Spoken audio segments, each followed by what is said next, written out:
Hey boys and girls, it's KnightStalker here. Welcome along today to my first impressions video about the Moado Battalion. I certainly hope I am pronouncing that correctly.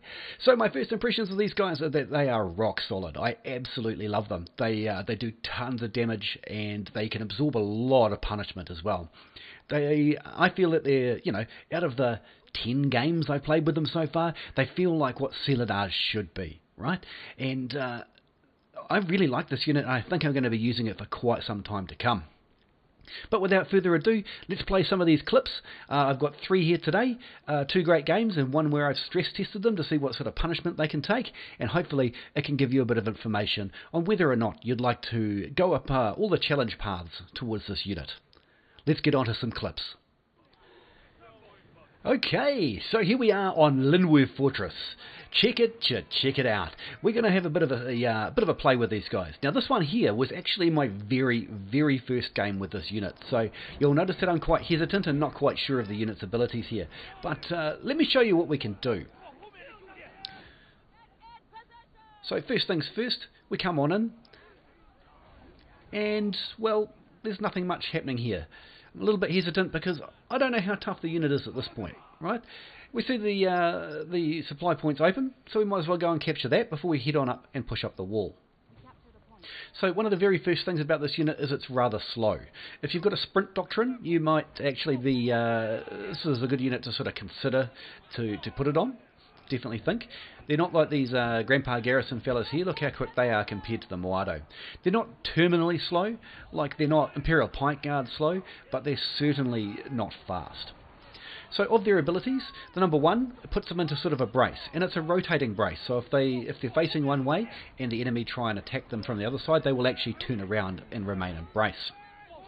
The number 2 ability is that they will lash out forwards and cause some piercing damage. If there's nothing in range, they'll take a couple of steps and then do it. So it's actually very useful for taking out heroes. Watch what these guys do to the Grandpa Garrison. Delete. Absolutely smush. Now with that number 2 ability, it's very low cooldown, as you can probably see there. I obviously thought about doing this in the game, but let's not trip our own troops. Now here's what they do to stalwarts, right? Smush. And again, smush. People attacking them in the back, they just go for it. Those light troops, they pretty much kill in a couple of hits. Here's some ASAPs. We're going to use the number 2 ability. We kill the hero, we kill the ASAPs. Well, somebody else got the kill. Here we go, here's the charge. So now we're absolutely deleting everything in front of us again. The charge is really good. They run up, they take a pause and a big swing once they get there, and then they do absolutely punishing damage. So in terms of the charge, it's absolutely fantastic. The charge has got a long cooldown.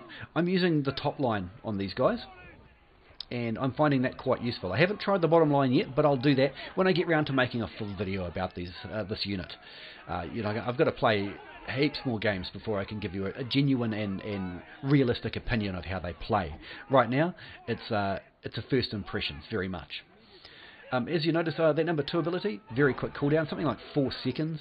Here's the charge again. Watch what they do to these innocent, poor little, what are they? They're not Palace Guard, they're the prefectures.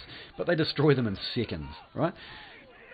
And of course the farmer peasants were never going to be much of a challenge. But we'll put them in brace, just because I don't want them wandering off while I heal them. And then very soon we're going to get back on our way. So out of all that carnage that there's just been caused there, we've lost 10 of the unit. So as you can see, they're pretty tough. And one of the next clips I'm going to show you, you'll actually see them taking a full round of trebuchets and, well, not dying. So that's pretty terrifying. And this is with the top line, which looks to be sort of an attack line, and the bottom line looks to be more of a defense line. So we'll have to have a bit of a play with that and see which one is best. So those are the 3 abilities this unit has, and there's not much more I can say on them at this point because I don't have enough data or enough experience with the unit to actually be able to sort of talk about more of it. So here we go, we're going to capture the point again, we're going to heal up, and then we're going to go up and round.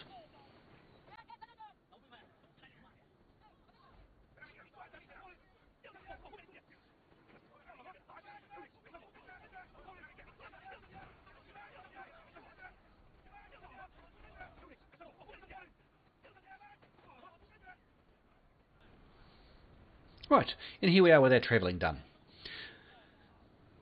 Now, just like any other unit, no matter how heavy, if you go charging into a whole bunch of enemies, you're going to pay with your life, right? It's just how it goes. So we're going to pop them over here and accidentally take a bit of, what do you call it, Falconubi fire. So that's just going to hurt them a little bit. You'll notice very soon they're going to take a cannonball. There we go, and you'll see how much damage those cannonballs actually do to them. So, you know, they're significant damage unit, the Falconubis, and it's reasonable to expect them to do that sort of damage. But the Moados have quite reasonable armour. The top line gives them out about 700 slashing, 700 piercing, and about 4 or 450 blunt. So that's what you can expect there. They've got 12,500 hit points. Bottom line gives them an extra 1.5 or 1.2. And of course, once you've got the doctrines, you can boost them. These guys here have got the Breakthrough Doctrine on, and the 2 Moado Battalion special ones, which is extra damage to cavalry, and I can't for the life of me remember what the other one is. So here we go. We're going to follow the other Moado Battalion in. Charge in, and as soon as they stop, see how they move in? They stop, and then they do a giant swing. And then you can go straight into your number 2 ability. Be careful not to interrupt your giant swing after your charge, because that's where your real bread and butter meaty sort of attacks actually do lots of their damage, right? And you can see here that we're getting pushed back because there's, well, half a unit and what's now half a unit. But look at them just continuing to do very, very significant damage despite the significant losses that they're suffering. Look at that, taking on, I think it was 3 units and 3 or 4 heroes, and we've actually still got some alive. So that should give us some idea of actually how tough this unit can be. Boom. Alrighty, that's the end of the unit. Let's go and watch the next clip. Okay, so here we are on our second clip. And just going to show you sort of how much damage they can do. We'll just sort of sidestep these prefectures. Whoops, missed me. We'll pull the unit up behind us to just delete them. The stalwarts there are already doing a pretty good job of it. So we just don't really, just get the end of the unit there. Anyway, so now we're pushing up with our team. Let's try and scare this guy off, you see. He's not going to be scared off too far though, I don't think. And we can see that they're all being knocked down here, all these palace guard. So we're going to do the big charge. And you notice how their charge can sort of be interrupted once part of the unit hits and does the stop and swing. It appears that the whole unit also stops. And I've noticed this across multiple games. So I'm not quite sure about that mechanic yet, but that's something you can keep in mind. Here we go. We don't want to just wade in there willy-nilly, especially not into Pike Guard. Pike Guard, they tend to mess people up. See how we stepped forward there, press the number 2 key? They sort of stepped forward if they couldn't reach, and they just instantly killed that hero. Well, they were on pretty low health already. So we're just sitting here in the brace, waiting for these paladins to push into us. These guys destroy paladins. And then we're going to come through here and do an absolutely monster swing. And just look at those kill numbers, just racking up. As soon as you've got the little stab online, you can do the stab again. You'll see that they don't take a lot of damage from those cavalry. And really, you can just, every 3 or 4 seconds or whatever it is, you can just dab that 2 key for monstrous damage. It's outrageous, you know, outrageous. Granted, at this point, not many people know how to deal with this unit yet. But the scores I've been getting with these guys are just ridiculous. Watch what they do to the stalwarts when you charge them. Look, half a unit, just delete, right? Delete. Just gone. And these berserkers, they kill berserkers real well too with their little stabby attack. Alright, let's move on to our next clip. Alright, so here we are with our third clip. Now, I make a little bit of a mistake here, but it actually is going to help us decide how well they resist trebuchets. See, I moved them up there to support the rest of the team, but I had a little bit of a brain fart and forgot that actually I put them in the gap in the wall, which opens them up to trebs. Now, as you can see, we just took a couple of trebs and we lost 2. Now you can move them in here, you hit the 2 key, and they'll just delete the berserkers. Goodbye, berserkers. And the Philadars didn't really need my help there, but they got it anyway.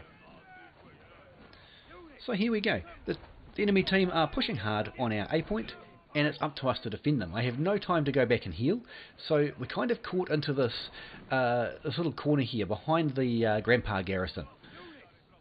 If we can pull back slightly, we'll take a little bit less Falconubi fire. Now we have to wait for a little bit more action.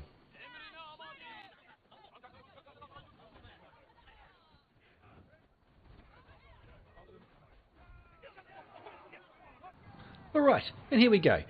Here's some cavalry. They decide to abort at the last second, and who can blame them? Here we are in anti-cavalry formation. Now they weren't charging. I haven't managed to get yet to have a whole unit of hussars charge me in the face or anything like that, but I think that'll happen. And as you can see, they're particularly resistant. Look how they absolutely just bash through shields, just like crazy, right? Here we go. Take a full cav charge in the face. You'll notice that they seem to take a lot less damage.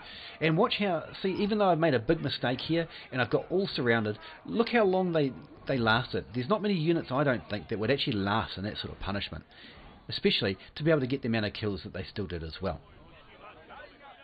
Aha, check it out. There we go, boys and girls. There's my first impressions of the Moado Battalion. As you can see, I don't have enough experience with them yet, only about 10 games, so this really is a first impressions, and you can see that I'm still adjusting to this unit, and I really like them. I really do. I think these are a great unit, and I think they're going to be a core part of my battle setup, what do you call it, warband, for quite some time to come. I can definitely recommend this unit, having played only the first day. Can't stress that enough. I'll do an updated guide on them once I get some real good experience under my belt. But for now, oh yeah, I'm down with this unit. I hope you learned something new, or you just enjoyed the video. Thanks for coming to my channel.